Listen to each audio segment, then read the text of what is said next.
नमस्कार मेरे royal YouTube परिवार। आज जो डरावनी कहानी है, नेपाल में छोटे से एक तिब्बती बर्फीली पहाड़ियों में बसा एक छोटा सा गांव लुंगग्यांग। यह गांव सैकड़ों वर्षों से शांति से बसता आ रहा था, लेकिन पिछले कुछ महीनों से यहाँ अजीब घटनाएं हो रही थीं। रात के समय हवा में अजीबोगरीब गूंजती हुई आवाजें सुनाई देती, जंगलों से डरावनी चीखें आती और कुछ लोग बिना किसी कारण के अचानक गायब हो जाते। गांव के बुजुर्गों का मानना था कि यह किसी बुरी आत्मा का प्रकोप है।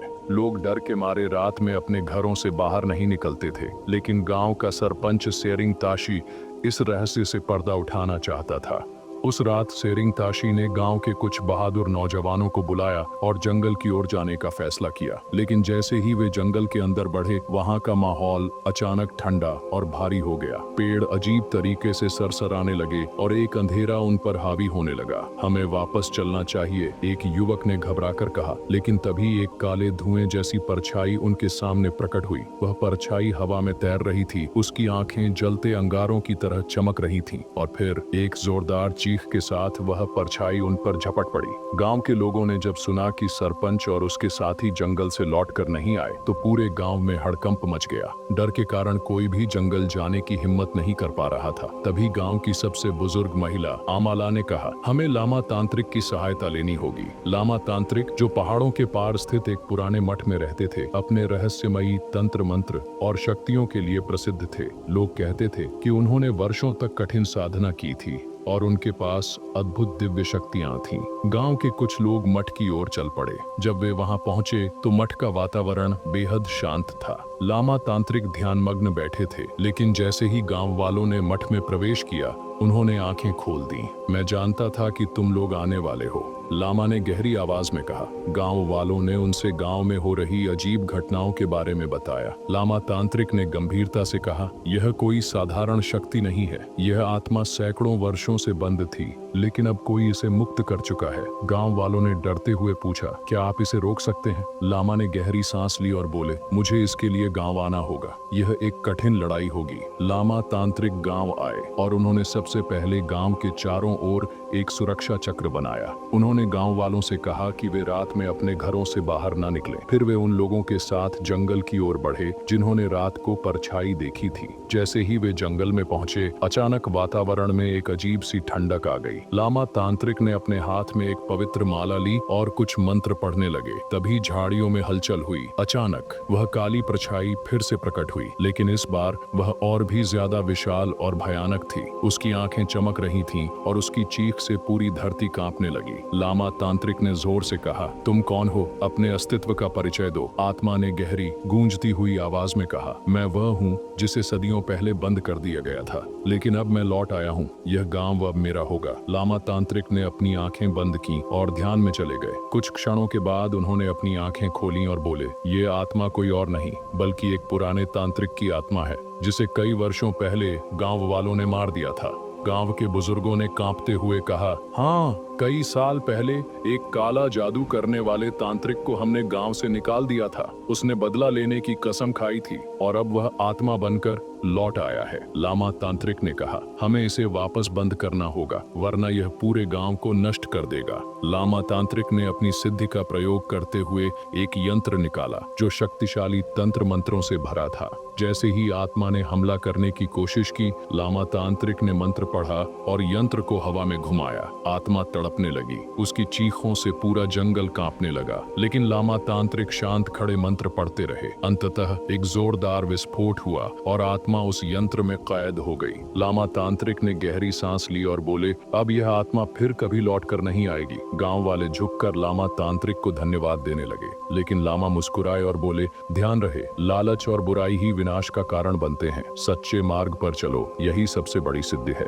इसके बाद लामा तांत्रिक मठ की ओर लौट गए। गांव फिर से शांत हो गया, लेकिन कहते हैं कि आज भी जब कोई उस जंगल की ओर जाता है तो उसे एक हल्की परछाई दिखती है। शायद वह लामा तांत्रिक की आत्मा है, जो यह सुनिश्चित कर रही है कि बुराई फिर कभी वापस न आए। लामा तांत्रिक द्वारा आत्मा को यंत्र में बंद करने के बाद गांव में धीरे धीरे शांति लौट आई थी। गांव के लोग अब निडर होकर अपने रोजमर्रा के काम करने लगे थे। लेकिन कुछ दिनों बाद जंगल की ओर जाने वाले गडरियों ने अजीब घटनाओं की खबर दी। हमने रात को फिर से अजीब आवाजें सुनी, जैसे कोई हमें पुकार रहा हो। पेड़ों की शाखाएं अजीब तरीके से हिल रही थीं, जैसे कोई छुपा हो। गांव वालों में डर फिर से बढ़ने लगा। सरपंच सेरिंग ताशी ने कहा, यह असंभव है, लामा तांत्रिक ने आत्मा को कैद कर लिया था। लेकिन उस रात जब गांव वाले सो रहे थे, अचानक आकाश में चमकदार बिजली कड़कने लगी। एक अजीब सी हलचल पूरे गांव में फैल गई। हवा में एक अजीब सी सरसराहट थी और कई घरों के दरवाजे अपने आप खुलने लगे। फिर एक घर से चीख सुनाई दी। गांव के लोग भागते हुए वहां पहुंचे और देखा कि घर के अंदर रहने वाला पेमा नामक युवक बेहोश पड़ा था। उसकी छाती पर गहरे काले निशान थे, जैसे किसी अदृश्य शक्ति ने उसे पकड़ने की कोशिश की हो। गांव की बुजुर्ग महिला आमाला ने कांपते हुए कहा, यह आत्मा अभी भी पूरी तरह नष्ट नहीं हुई है, इसका कोई हिस्सा अभी भी जीवित है। गांव वाले तुरंत लामा तांत्रिक के मठ की ओर दौड़े।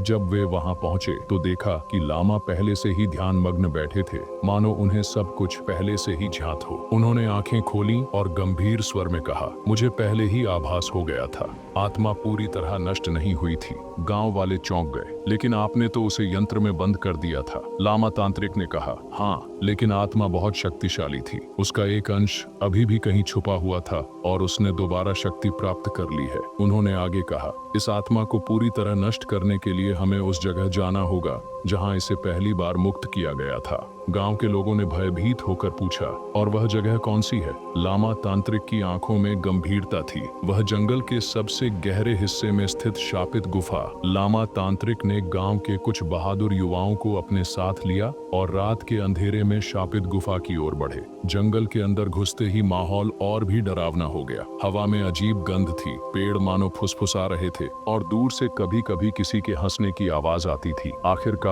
वे उस गुफा के पास पहुंचे। गुफा का द्वार विशाल और काला था, जैसे किसी अंधेरी शक्ति ने इसे निगल लिया हो। जैसे ही लामा तांत्रिक ने गुफा के अंदर कदम रखा, अचानक जमीन हिलने लगी और गुफा के भीतर से एक जोरदार चीख निकली, तुम फिर से लौट आए? तुम्हें लगता है कि तुम मुझे हरा सकते हो? गुफा के अंदर अंधेरे में वही परछाई थी, लेकिन इस बार वह और भी भयानक और विशाल थी। लामा तांत्रिक ने तुरंत अपनी माला निकाली और मंत्र पढ़ना शुरू कर दिया। गुफा के अंदर गूंजते हुए मंत्रों से आत्मा तड़पने लगी, लेकिन यह आत्मा पहले से कहीं अधिक शक्तिशाली हो चुकी थी। उसने जोर से चिल्लाते हुए एक तेज आंधी उत्पन्न कर दी, जिससे कई गांव वाले दूर जा गिरे। लामा तांत्रिक ने अपनी ऊर्जा बढ़ाई और जमीन पर एक तांत्रिक चक्र खींचा। उन्होंने अपने हाथों से एक दिव्य यंत्र निकाला, जिससे तेज रोशनी निकलने लगी। आत्मा जोर से चिल्लाई, नहीं, यह असंभव है। लामा तांत्रिक ने मंत्रों के उच्चारण को तेज किया और धीरे धीरे आत्मा उस यंत्र की ओर खींचने लगी।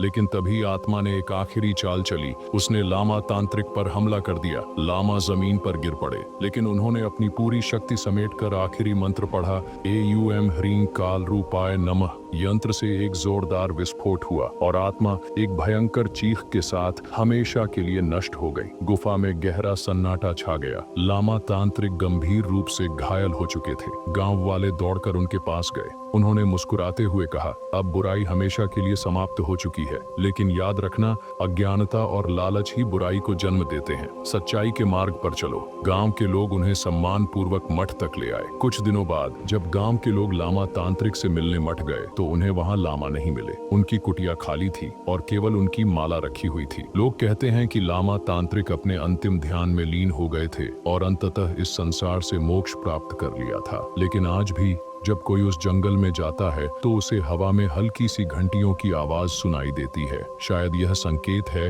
कि लामा तांत्रिक अब भी कहीं न कहीं गांव की रक्षा कर रहे हैं। लामा तांत्रिक के मोक्ष प्राप्त करने के बाद गांव वालों को लगने लगा कि अब सब कुछ सामान्य हो चुका है, लेकिन सच कुछ और ही था। कुछ महीनों बाद गांव में अजीब घटनाएं फिर से शुरू हो गईं। लोग कहते थे कि रात को मठ से मंत्रों की आवाजें सुनाई देती थीं, जैसे कोई वहां ध्यान कर रहा हो। लेकिन जब गांव वाले जांचने गए तो मठ पूरी तरह खाली मिला। गांव के बुजुर्गों को यह समझ नहीं आ रहा था कि यह सब कैसे हो रहा है। एक दिन गांव के युवा पेमा और डोलकर ने तय किया कि वे रात को मठ में छुपकर देखेंगे कि वहां क्या हो रहा है।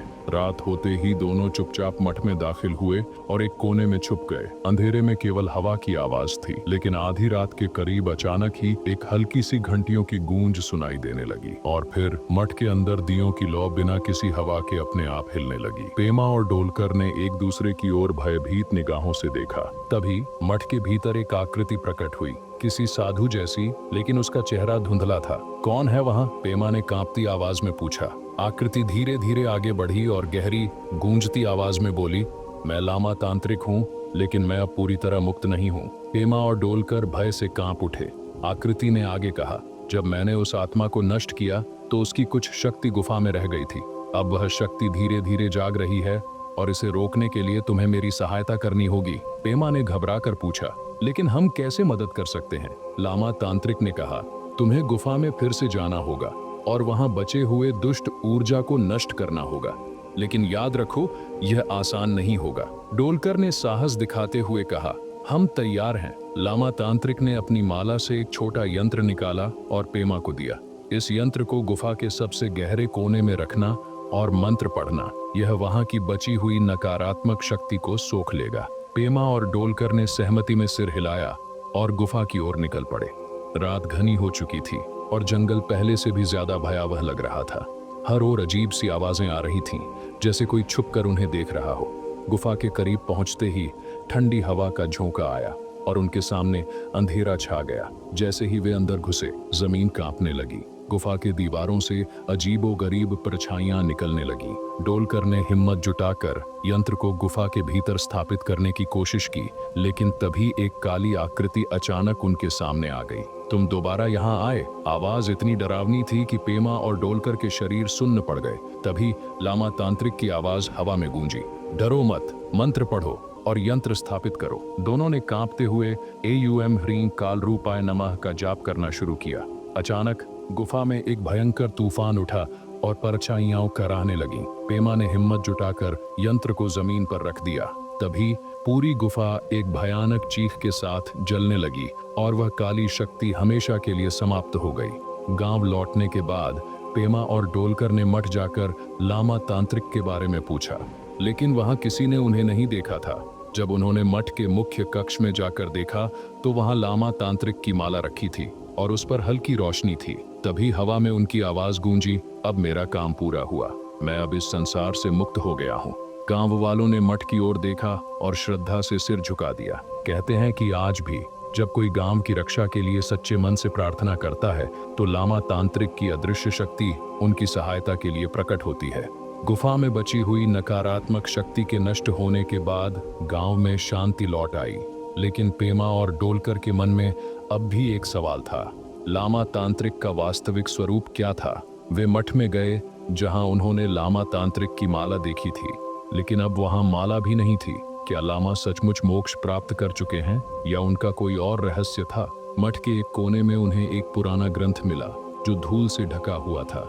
जब उन्होंने उसे खोला तो उनकी आंखें फटी रह गईं। उसमें लिखा था, एक दिन जब सबसे बड़ा अंधकार गांव को निगलने की कोशिश करेगा, तब एक अंतिम युद्ध होगा और उस युद्ध में लामा तांत्रिक दोबारा प्रकट होंगे। डोलकर ने पेमा की ओर देखा, क्या इसका मतलब है कि असली खतरा अभी बाकी है?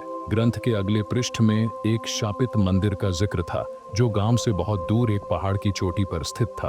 उसके बारे में कहा जाता था कि वहां एक प्राचीन अंधकार शक्ति कैद थी जिसे अगर मुक्त कर दिया गया तो यह पूरे क्षेत्र को तबाह कर सकती थी। पेमा और डोलकर ने गांव के बुजुर्गों से इस बारे में पूछा। आमाला ने कांपती आवाज में कहा, वह मंदिर अभिशप्त है, कोई भी वहां नहीं जाता, लेकिन अगर तुम्हें लगता है कि यह लामा तांत्रिक का आदेश है तो हमें कुछ करना होगा। गांव के कुछ बहादुर युवक उनके साथ जाने के लिए तैयार हुए। रात के तीसरे पहर वे मंदिर की ओर निकल पड़े। जैसे ही वे मंदिर के करीब पहुंचे, हवा ठंडी होने लगी। मंदिर का विशाल काला द्वार टूटा फूटा था, लेकिन उस पर किसी प्राचीन भाषा में कुछ लिखा था। पेमा ने उसे पढ़ने की कोशिश की, लेकिन तभी हवा में एक अजीब सरसराहट हुई और फिर एक जोरदार चीख गूंजी। उनके साथ आए दो युवक अचानक जमीन पर गिर पड़े। उनके चेहरे भय से विकृत हो गए थे और उनकी आंखें पूरी तरह सफेद हो चुकी थीं। वे मर चुके हैं, डोलकर चीख पड़ा। पेमा को एहसास हो गया कि यह साधारण मंदिर नहीं था, यह किसी दुष्ट शक्ति का निवास था। पेमा ने साहस जुटाकर मंदिर का द्वार खोला। अंदर घोर अंधकार था। केवल मंदिर के बीचों बीच एक विशाल काले पत्थर का खंभा खड़ा था जिसके चारों ओर अजीबोगरीब आकृतियां उकेरी गई थीं। जैसे ही उन्होंने मंदिर में कदम रखा, दीवारों पर लगे पत्थरों में हलचल होने लगी, मानो कोई उन पर नजरें गड़ाए हुए था। तभी, तुमने हमें जगाने की हिम्मत कैसे की? एक गूंजती हुई आवाज पूरे मंदिर में फैल गई और फिर काले धुएं से बनी एक विशाल आकृति प्रकट हुई। पेमा और डोलकर ने देखा कि वह आकृति धीरे धीरे आकार ले रही थी। यह कोई सामान्य आत्मा नहीं थी, यह उस मंदिर में कैद सबसे प्राचीन दुष्ट शक्ति थी जिसे सदियों पहले तांत्रिकों ने बंद कर दिया था। अब समय आ गया है कि मैं फिर से मुक्त हो जाऊं। पेमा ने लामा तांत्रिक का दिया हुआ मंत्र पढ़ना शुरू किया, लेकिन यह शक्ति इतनी प्रबल थी कि मंत्र का उस पर कोई प्रभाव नहीं पड़ा। तुम मुझे इन कमजोर मंत्रों से नहीं रोक सकते। और अचानक वह शक्ति पूरे मंदिर को हिलाने लगी। पेमा और डोलकर पूरी तरह निराश हो चुके थे। उनकी आंखों में भय था, लेकिन तभी मठ में सुनी गई घंटियों की वही गूंज हवा में गूंजी।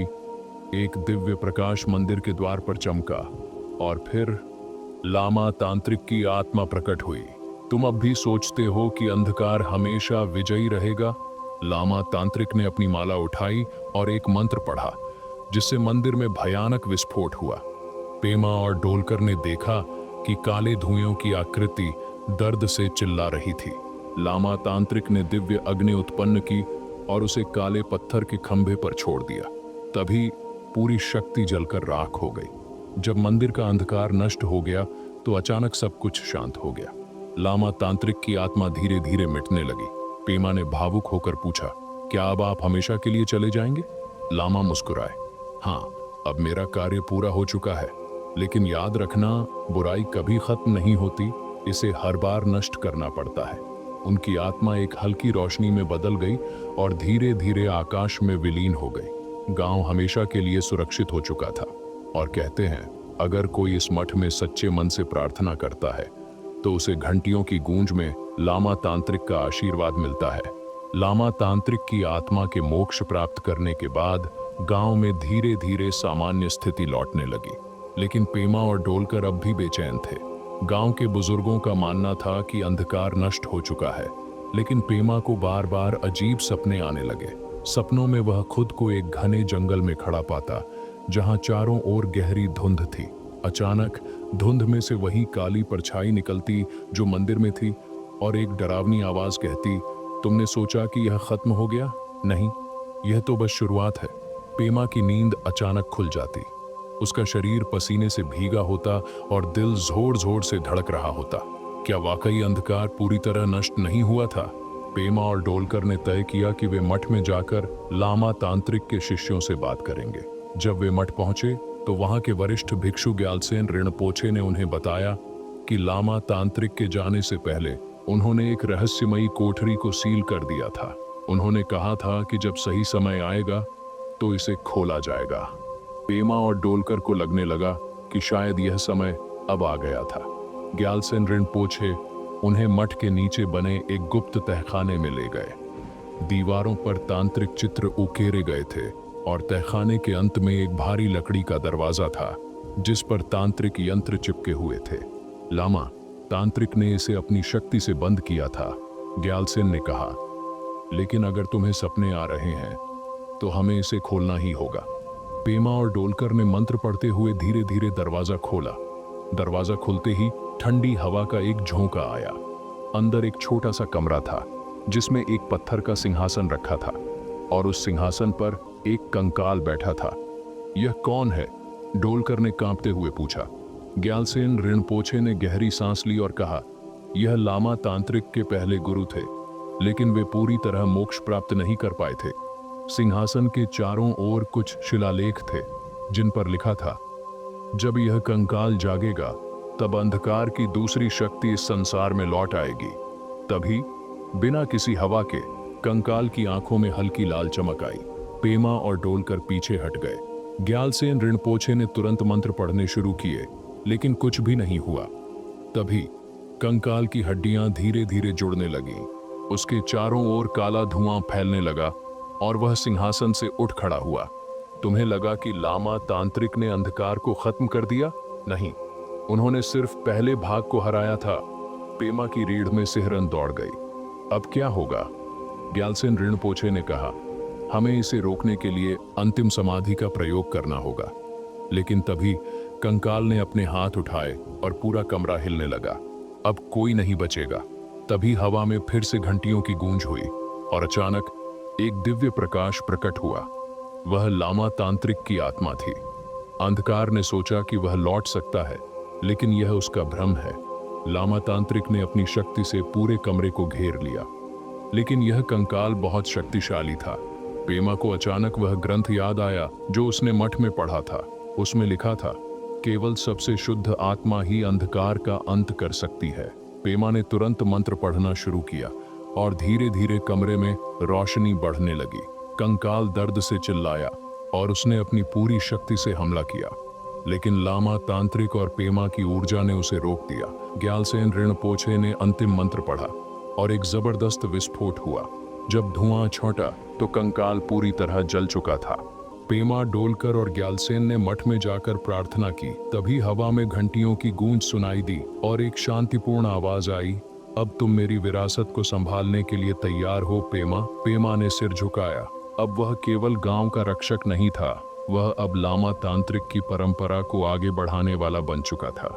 गुफा के विनाश के बाद गांव में धीरे धीरे सामान्य स्थिति लौट आई। लोगों ने राहत की सांस ली, लेकिन पेमा के मन में अब भी कई सवाल थे। क्या सच में यह अंधकार समाप्त हो चुका था, या यह सिर्फ एक नई शुरुआत थी? ग्यालसेन रिनपोछे ने पेमा को मठ के अंदर बुलाया। अब समय आ गया है कि तुम अपने असली कर्तव्य को समझो। पेमा चौंका। मेरा कर्तव्य? ग्यालसेन ने धीरे से कहा, लामा तांत्रिक की आत्मा ने तुम्हें चुना है, अब तुम ही इस मठ के संरक्षक हो। पेमा ने आश्चर्य से देखा। उसने कभी नहीं सोचा था कि वह मठ का उत्तराधिकारी बनेगा। डोलकर ने मुस्कुराकर कहा, मुझे हमेशा पता था कि तुम में कुछ खास है पेमा। लेकिन पेमा को खुद पर संदेह था, क्या वह वाकई इतना सक्षम था? अगली कुछ रातें शांत बीती, लेकिन फिर गांव वालों ने बताया कि रात के समय पहाड़ों के ऊपर एक अजीब सी चमक दिखती है। कुछ लोगों ने दावा किया कि उन्होंने किसी को सफेद कपड़ों में पहाड़ों के शिखर पर चलते देखा है। ग्यालसेन रिनपोछे ने चिंतित होकर कहा, यह कोई सामान्य घटना नहीं है, हमें तुरंत वहां जाना होगा। पेमा, डोलकर और ग्यालसेन मशालें लेकर पहाड़ों की ओर निकल पड़े। रात घनी हो चुकी थी, चारों ओर सन्नाटा था, लेकिन जब वे पहाड़ के ऊपरी हिस्से में पहुंचे तो हवा में अजीब सी फुसफुसाहट सुनाई देने लगी। तुम्हें लगा कि यह खत्म हो गया? पेमा का दिल धड़क उठा। ये आवाज पहचानी सी लग रही थी। चांद की हल्की रोशनी में उन्होंने एक सफेद लबादे में लिपटी आकृति देखी। वह इंसान की तरह दिख रही थी, लेकिन उसके पैर जमीन से थोड़े ऊपर थे। पेमा ने धीरे से कहा, तुम कौन हो? आकृति धीरे से मुड़ी और तभी पेमा की आंखें चौड़ी हो गईं। वह चेहरा, वह लामा तांत्रिक का ही चेहरा था, लेकिन यह कैसे संभव था? ग्यालसेन रिनपोछे ने फुसफुसाकर कहा, यह लामा तांत्रिक नहीं है, यह कोई और है। तभी वह आकृति धीरे धीरे हवा में ऊपर उठने लगी और जोर से हंसने लगी। तुमने सोचा कि तुमने अंधकार को मिटा दिया? नहीं, तुमने सिर्फ पहली परत हटाई है। पेमा ने हिम्मत जुटाकर कहा, तुम जो भी हो अपने असली रूप में आओ। आकृति का चेहरा अचानक विकृत होने लगा। वह लामा तांत्रिक की छवि से बदलकर एक भयानक कंकाल जैसी आकृति बन गई। उसकी आंखों से नीली ज्वालाएं निकल रही थीं और उसके शरीर से धुआं उठ रहा था। मैं हूं प्राचीन छाया का असली स्वामी। तुमने सोचा कि तुमने मुझे गुफा में हरा दिया? नहीं, वह सिर्फ मेरी शक्ति का एक हिस्सा था। ग्यालसेन ने जोर से कहा, हमें अभी इसे रोकना होगा। पेमा ने माला को कसकर पकड़ लिया और मंत्र पढ़ने लगा, एयूएम नमः महाकालाय। लेकिन इस बार कोई असर नहीं हुआ। आकृति हंसने लगी और एक झटके में उसने पेमा को जमीन पर गिरा दिया। पेमा के शरीर में बिजली जैसी लहर दौड़ गई। डोलकर ने उसे सहारा दिया और कहा, पेमा, हमें कुछ और करना होगा। ग्यालसेन ने तुरंत कहा, मठ में एक प्राचीन किताब है, उसमें इसका उपाय लिखा हो सकता है। वे किसी तरह उस जगह से भाग निकले और मठ में पहुंचे। ग्यालसेन ने एक पुरानी धूल भरी किताब निकाली और जल्दी से पन्ने पलटने लगे। अंत में उन्होंने एक पंक्ति पढ़ी, केवल पवित्र अग्नि ही इस अंधकार का अंत कर सकती है। पेमा ने चौंक कर कहा, पवित्र अग्नि? लेकिन वह कहाँ मिलेगी? ग्यालसेन ने कहा, वह मठ के प्राचीन स्तूप में जलती है, लेकिन उसे पाने के लिए परीक्षा देनी होगी। पेमा को अब उस अग्नि को लाने के लिए मठ के रहस्यमयी द्वार को पार करना था। डोलकर और ग्यालसेन उसके साथ थे, लेकिन जैसे ही उन्होंने द्वार खोला, एक जोरदार तूफान उठा और दोनों पीछे गिर पड़े। पेमा अकेला अंदर चला गया। अंदर अंधेरा था। तभी एक आवाज आई, तुम कौन हो? पेमा ने हिम्मत जुटाकर कहा, मैं लामा तांत्रिक की विरासत को आगे बढ़ाने वाला हूँ। तभी चारों ओर आग की लपटें उठी। एक तेज रोशनी के बीच लामा तांत्रिक की छवि प्रकट हुई। पेमा, ये तुम्हारी अंतिम परीक्षा है। अगर तुम सच्चे मन से इस अग्नि को पाना चाहते हो तो तुम्हें अपने सबसे बड़े डर का सामना करना होगा। पेमा ने धीरे से कहा, मुझे डर नहीं है। अगले ही पल अंधकार ने फिर से आकार लेना शुरू कर दिया। पेमा ने देखा कि अंधकार की छाया फिर से जीवित हो रही थी। अगर यह अग्नि मुझे चाहिए तो मुझे इसे खत्म करना होगा। पेमा ने मंत्र पढ़ा और उसके हाथ में एक अग्नि की मशाल प्रकट हो गई। अंधकार ने फिर से हमला किया, लेकिन इस बार पेमा तैयार था। वह तेजी से आगे बढ़ा और अग्नि की मशाल को सीधे छाया के हृदय में घुसेड़ दिया। नहीं, यह संभव नहीं। छाया तड़पने लगी। पेमा ने मंत्र का उच्चारण और तेज कर दिया। पूरी जगह जलने लगी और अंततः अंधकार हमेशा के लिए समाप्त हो गया। पेमा बाहर आया। ग्यालसेन और डोलकर उसकी ओर भागे। क्या तुम ठीक हो? पेमा ने सिर हिलाया। अब सब कुछ शांत था। गांव में फिर कभी कोई बुरी शक्ति नहीं आई। पेमा अब आधिकारिक रूप से लामा तांत्रिक के उत्तराधिकारी बन चुका था। ग्यालसेन रिनपोछे ने मुस्कुराकर कहा, अब यह संसार तुम्हारे मार्गदर्शन में सुरक्षित रहेगा। और इस तरह अंधकार हमेशा के लिए समाप्त हो गया। लेकिन कहते हैं, जब भी कोई संकट आएगा, लामा तांत्रिक की घंटियां फिर से बजेंगी। अगर आपको हमारी कहानी पसंद आती है तो लाइक करें और सब्सक्राइब करें, और अगला वीडियो सबसे पहले देखने के लिए बगल में घंटी का बटन दबाएं। धन्यवाद।